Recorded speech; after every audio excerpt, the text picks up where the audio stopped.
नमस्कार। कांग्रेस नेता राहुल गांधी की भारत जोड़ो न्याय यात्रा मुंबई में समाप्त हुई। उनके साथ कांग्रेस महासचिव प्रियंका गांधी भी मौजूद थी। राहुल गांधी ने यात्रा के दौरान लोगों से मुलाकात की। उन्होंने कहा कि यह हुनर और दलालों के बीच की लड़ाई है। तो वैक्सीन वाली कंपनी नहीं, वैक्सीन वाली कंपनी नरेंद्र मोदी को पैसा दे रहा था। आप सभी को बता दें, कांग्रेस की भारत जोड़ो न्याय यात्रा समाप्त होने पर कांग्रेस सांसद राहुल गांधी और पार्टी महासचिव प्रियंका गांधी वाड्रा ने मुंबई में चैत्य भूमि डॉक्टर बाबा साहेब अम्बेडकर स्मारक पर पुष्पांजलि अर्पित की। उससे पहले उन्होंने धारावी में लोगों को संबोधित किया। राहुल गांधी ने कहा कि यह यात्रा मुंबई में नहीं, धारावी में समाप्त हो रही है। धारावी भारत के हुनर का कैपिटल है।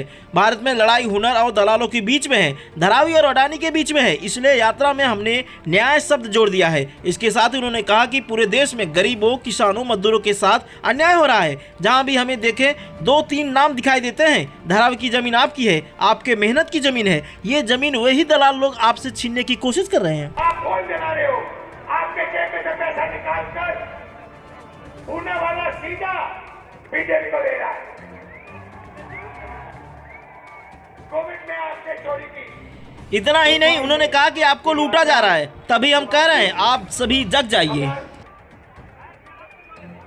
ये यात्रा मुंबई में नहीं समाप्त होगी, ये यात्रा धारावी में समाप्त होगी। वहीं राहुल गांधी ने मोदी सरकार पर निशाना साधते हुए कहा कि धारावी आपका है और आपका रहना चाहिए। धारावी के हुनर को मदद मिलनी चाहिए। बैंकों के दरवाजे धारावी के लिए खुले रहने चाहिए, क्योंकि आप जैसे लोग ही देश को बनाते हैं। हम जातिगत जनगणना और आर्थिक सर्वे जैसा क्रांतिकारी कदम उठाएंगे ताकि पता चल जाए किसकी कितनी आबादी है। इसके साथ ही हम देश के गरीब महिलाओं को सालाना 1 लाख रुपए मदद देंगे। देश के अरबपतियों का लाखों करोड़ों का कर्जा माफ किया जा सकता है। कांग्रेस महासचिव प्रियंका गांधी वाड्रा भी भाई के साथ इस यात्रा में शामिल हुई। इस दौरान उन्होंने कहा कि आज राहुल गांधी की 6700 किलोमीटर की भारत जोड़ो न्याय यात्रा समाप्त हो जाएगी। यह यात्रा उन्होंने आपको इस देश की सारी हकीकत बताने के लिए आयोजित की थी। आज इस देश की वास्तविकता को समझना बहुत ही महत्वपूर्ण है। आप सभी को जानकारी के लिए बता दें, राहुल गांधी की यात्रा 14 जनवरी को मणिपुर से शुरू हुई थी। 15 राज्यों से होकर गुजरी इस यात्रा के दौरान राहुल गांधी ने 15 जनसभा की और 70 स्थानों पर जनता को संबोधित किया। जानकारी के लिए आप सभी को यह भी बता दें, 19 अप्रैल से पहले चरण के चुनाव शुरू होंगे। आखिरी चरण का चुनाव 1 जून को होगा।